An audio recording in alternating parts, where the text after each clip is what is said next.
Hi goddesses, and welcome to today's Simples video on cleanup. Now, I'm not going to go through with you today how to clean up your nails. I think you're all quite clever and you more or less know how to do that. There's also a gazillion tutorials out there on how to do it, and I'm going to link to some of them in today's post as well. What I'm going to show you instead is the tools that I use for cleanup, because I've used quite a few different things throughout my time, and I'll show you what I'm settled on at the moment. So, generally, when I do my cleanup, I will do it with a small bottle of Zoya Remove. Zoya Remove is my acetone of choice, just because it's not pure acetone, much kinder on the skin and the nails. So I use it for absolutely everything. I will usually decant a small amount into the lid of this 2-ounce bottle, and then I'll dip whatever my tool is into that lid over and over again. Now, most of you will probably have heard people talk about the e.l.f. concealer brush. It's quite famous, number one, because it's bloody good, and number two, because I think in the US you can pick it up for about 3 cents in one of your stores. It's actually closer to $1 or $2, but you get my meaning. So, this is what an e.l.f. brush looks like. This is their concealer brush. It's small and it's relatively flat, and what you're looking for when you choose a brush for your cleanup is it needs to be quite firm.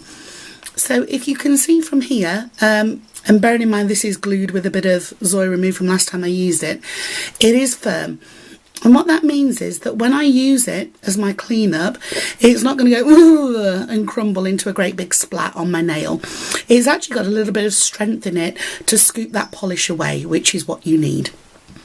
Now, most people will use one of these brushes for about a fortnight or a month. I'm quite scuzzy, so I use mine for much longer. I do find they last a month, and I don't mind that they start to get a little bit tatty.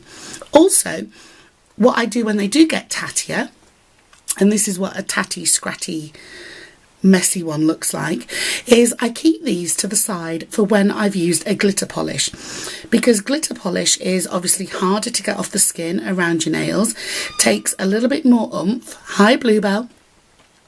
And so you want something quite dirty, quite mucky, that you don't have to worry about to do that scraping for you.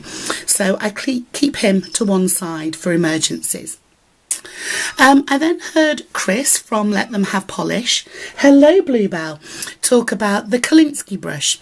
Kolinsky is quite an expensive brand because it's made from sable, and this is their number 10 brush, the 777F. So I bought this. Again, you're looking for quite a flat, stiff brush, almost rectangular actually, that you can use.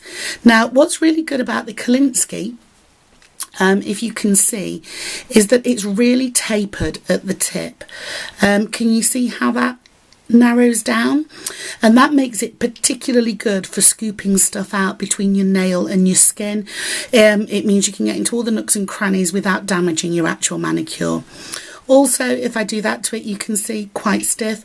Not as stiff as the e.l.f., but I did find this also took me a few uses to get it nice and stiff and a little bit caked. Since then, it's been brilliant. However, what I then discovered on my favourite eBay store, which is the CB nail store, is this Kolinsky beauty. So this is brush number 16, the 666. So you've got the same sable end, but if you can see, this one is bigger than the one that I was using by quite a bit. It's probably twice the size, but it's also got that tapered end. So again, you can get into those nooks and crannies.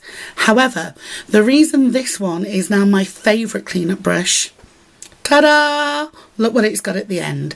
So, not a dotting tool, but an amazing scoop the crap out tool. So, if you get glitter again in that gap between your nail and where your skin starts, if you've still got a little bit of dirt under your nail and you can see the VNL with that dirt, this is what you need, because it's going to get those bits out, and a lot better than your brush bit will. Also, sometimes you'll get a bit of glitter, and no matter how much you try to pour and pour and pour it with the brush, you just need to get rough with the dotting end. This dotting end is pretty much as small as one of my smallest dotting tools. I do have some that are narrower than it, but it's pretty much one of the narrowest you can get, so it makes it a really, really versatile tool. I think I paid something like $10 for this brush. A lot more, but a much better brush for me than the e.l.f. Also, I'm pretty sure Chris said in her video that she's had her Kolinsky cleanup brush for 2 years, so if it's going to last me that long, frankly, I'm quite happy.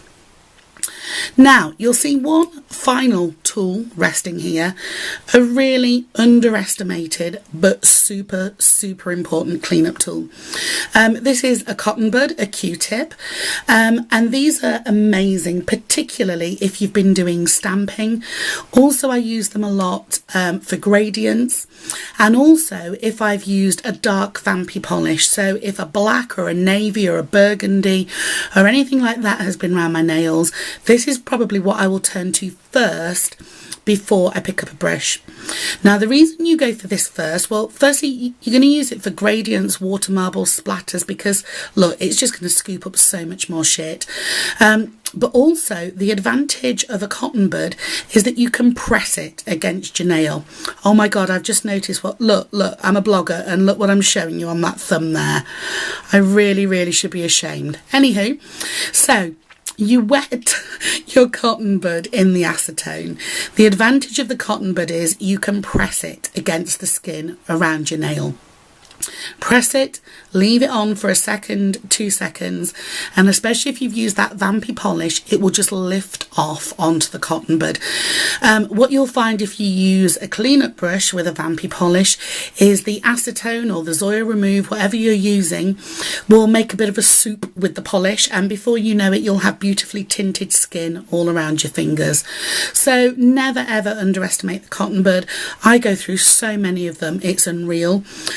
I prefer the ones with the pointed tip rather than the rounded tip, but in certain parts of England we're not allowed to buy them because they're banned, because they can hurt babies. I'm 43 years old and I can't buy them. Absolutely ridiculous. Even more stupid, sites in the US that stock them, I can't import them from there either. So there you go, it's a crazy world. So, your number one tool, a cotton bud. Have loads and loads and loads of them on standby. Don't let them get too dirty. They're cheap. Use as many as you need to. If they get dirty, you're going to start getting the nail polish soup into the grooves of your fingerprint, and you really don't want that. Your e.l.f. brush, standard cleanup brush, beloved by bloggers worldwide, very famous, very cheap. Does the job, absolutely no complaints on that whatsoever. You will get a good month of usage out of it. And bear in mind, when I say a month, I was using it every single day. And then my favourite, the more deluxe tool, the Kolinsky. Beautiful tapered end.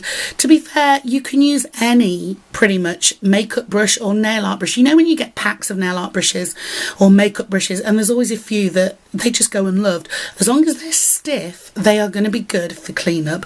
You don't want floppy, fluffy bristles. You need nice, stiff, rigid bristles. So if you want that little bit more, I would recommend the Kolinsky. I'm absolutely loving it. No complaints from me whatsoever. But there you go. So let's get on with the rest of the post. I'm going to show you some of the bits and pieces from around the Tinterweb now. And I hope that's been useful for you. Bye bye for now.